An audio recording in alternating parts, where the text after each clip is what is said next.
So this kind of broke like the morning of yesterday, right? Yesterday morning at the time of recording.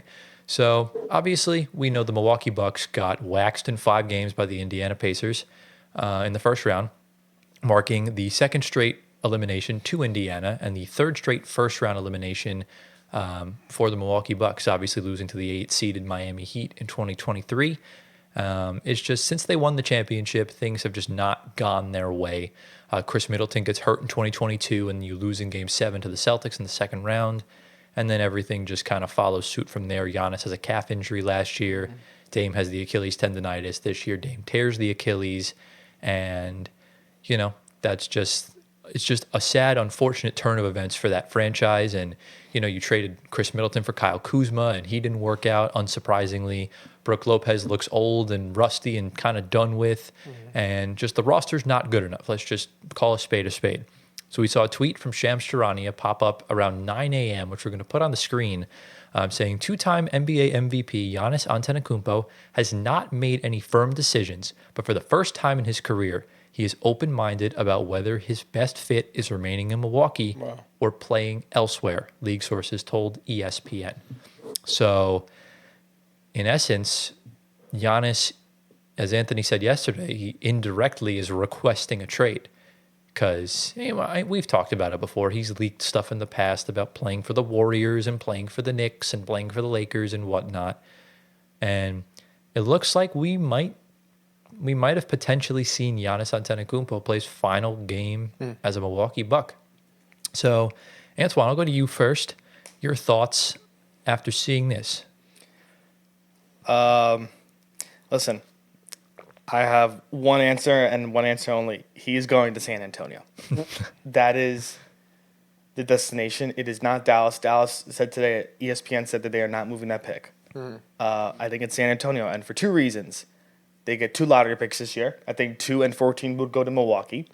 Yeah. And you would throw in all other assets, meaning pick maybe, we can't give consecutive picks. So 2027 pick, that would be 3 first-rounders. Yeah.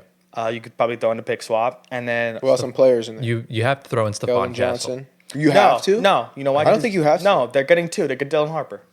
They would not ask for Stephon. I don't think you have to throw in there. I mean, well... You can throw in Keldon Johnson. You can throw in... yeah, no, because they're giving the pick to Milwaukee. They're giving 2 and 14. You got 2 lottery picks. Exactly, yeah. So Sohan. You can throw in a couple of those guys. Sohan, I think, is easily thrown in. Sohan and Keldon Johnson, I think, go. I think, well, because remember, Milwaukee, it's tricky with them because they don't control their own first-round picks. New Orleans has them. So you need someone better. So if you're trading for Giannis, they're going to ask for Stephon Castle. I think they're well in their right to do that. I don't know if they're going to give him up. I think they will. I think that I would think. So you think they give him up and then they draft somebody else? Well, they're not. The Spurs aren't going to draft anyone. They're getting Giannis back, right? Yeah. But why would you do that? I don't know. Well, because you need a guard. Well, you have De'Aaron Fox, you have Devin Vassell. That's a well enough backcourt. Yeah. So I guess Milwaukee would take Stephon on, and they would probably take Edgecombe to pair in the backcourt. I think no. Let me ask you a question. If you have before you say that, if you have the second pick, you could take Harper. You could take either Harper or you could take Edgecombe. Yeah. Or remember, Eastern Conference, all about competitiveness. You can really screw Philly over and take Ace Bailey, because if Ace Bailey's off the board, Philly does not need another guard. They have Maxey and they have Jared McCain. So maybe that incentivizes Philly to trade out of 3. Yeah. Not that they would, but it forces Philly to either take a redundant piece or draft someone that's best fit. And you basically are gifting Charlotte one of the 2 guards. Exactly. So, but you were saying, yeah. You know, I was going to ask, who would you rather have if you're the Spurs? Would you rather keep De'Aaron Fox as your starting point or Stephon Castle? With longevity, it's Stephon Castle because he's a rookie. Right. Well, I'm talking about. Yeah, you can say longevity, but what about right now? But Fox wins you now. If you want to go to the championship, if you want to go to the finals, that gives you the best option. Here's my thing. It doesn't really matter who you want to keep. If I'm Milwaukee, I want nothing to do with De'Aaron Fox. Really? Yeah, because if you're trading Giannis, Stephon Castle's the best way to essentially get a franchise piece later on without tanking. Because think about it this way, right? Like, Giannis right now, Giannis's stock is so high because Jokic and SGA are stinking it up right now in the second round that people are starting to make the case that Giannis is the best player in the world again. And at the end of the day, if you're trading for one of the best players in the world, you have to pay the premium price. Just like when Sacramento had to sacrifice Tyrese Halliburton in the Sabonis trade, just like when the Clippers had to sacrifice SGA in the Paul George trade, you have to get rid of that piece. And that's the good thing with San Antonio is that they have millions of draft picks in the next like half decade. So I just happened to open up Fanspo, Yeah. trade machine. So Giannis is the number one trending player getting traded right now, and the second and third and fifth are Spurs players, and none of them are named Stephon Castle. Well, yeah, So I'm It is- thinking there's no way they It's Devin Vassell, Keldon Johnson, and Harrison Barnes. Yeah. well, yeah, those are. Well, I mean, Keldon Johnson and Harrison Barnes are salary filler because Giannis makes like 50 mil, but And Sohan's there too. that's the thing is what does Milwaukee want? Do they want 2 and 14? Do they just want 2 and Castle? Do they just want Castle? Like that's really it's up to Milwaukee, I guess, whatever they would want to take on. Because if you're the Milwaukee GM, let's put you in the shoes in Wisconsin. If you were making a trade for Giannis, what would you want to have essentially? Because Well, of course, I'm gonna go for the most, right? Right. You're gonna shoot for the stars. You're gonna try to hit that home run and get Castle. But if the Spurs, which I think they shouldn't give up Castle, if they decide to be wise and not give up Castle, well, then you're gonna have to settle. Unless there's other teams out there that give you a better option. as of right now, I can't think of a team. No, Exactly. I think So it's kind of a monopoly here. It's the Brooklyn- Spurs or nothing. Brooklyn and Miami is a no-go. Well, Brooklyn, it really depends on if Giannis wants to stay in the East. Yeah. Looking at how stacked the West is now, like Cooper Flag's going out west. So I think it's San Antonio or bust. I really think that's what it goes down to. So this is why the Spurs really get to dictate terms on this negotiation because they have all the cards. Milwaukee, I mean, the Spurs are the only ones that have like pretty much the package that Milwaukee's looking for. You know what I mean? yeah. So Yeah. But that's the other problem, though, is that Milwaukee also needs a guard. They don't have Dame next season, and if they trade Giannis, Dame's probably gone also.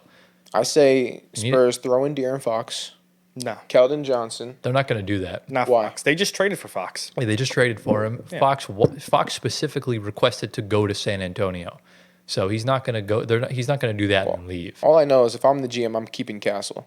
There's no need. I don't see a need to keep. You're not him. really once you acquire Giannis, you're not trying to build talent. Exactly. You're going right away for the finals. Yeah. Once So Giannis you gets don't really on that, care for the talent. once Giannis gets on that roster, that is an easy top 4 team in the West. Yeah, of And course then- you keep Wemby because it's Wemby, but Castle's of course expendable for so many reasons. Yeah. Okay. Yeah. And that's the sacrifice you have to make when you're trading for star players. That's just the way it is. Okay. I guess I'm just big on Castle, but Oh, you definitely are. yeah. Well, yeah, Castle is great to have, but if you sacrifice that for a championship with Giannis, and you still can sign some guys in the free agency or trade or get some other pieces from Milwaukee, like throw in other guys that could come from Milwaukee, like Bobby Portis or like somebody else, like pieces, like they can still be really good. I think the Spurs should play their cards right here.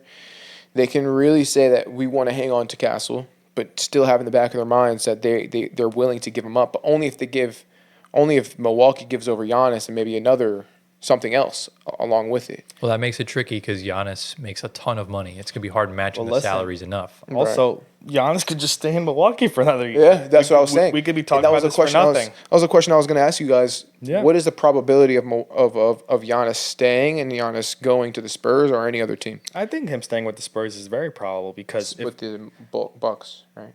the Bucks, yeah, he could stay with the Bucks. I think it's very probable. But like, give me like a percentage, like probably. Well, like I said, they do have a lot of free agents this offseason. Brooke is gone.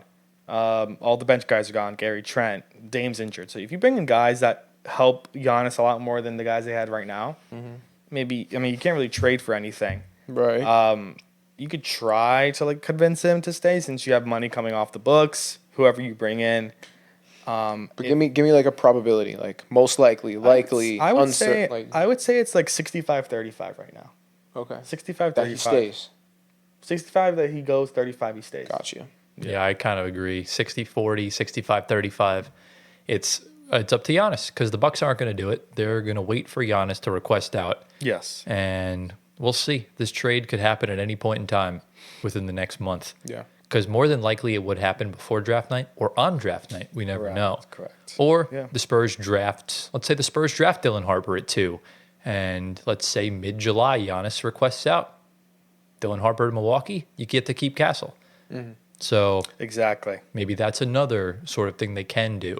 Right. But it really is up to Giannis. He has all the leverage in the situation. And it really is up to Giannis of what he wants. Is he just going to request a trade? Is he going to come in with a list of teams? Is it just San Antonio? Is it just the East? We don't know.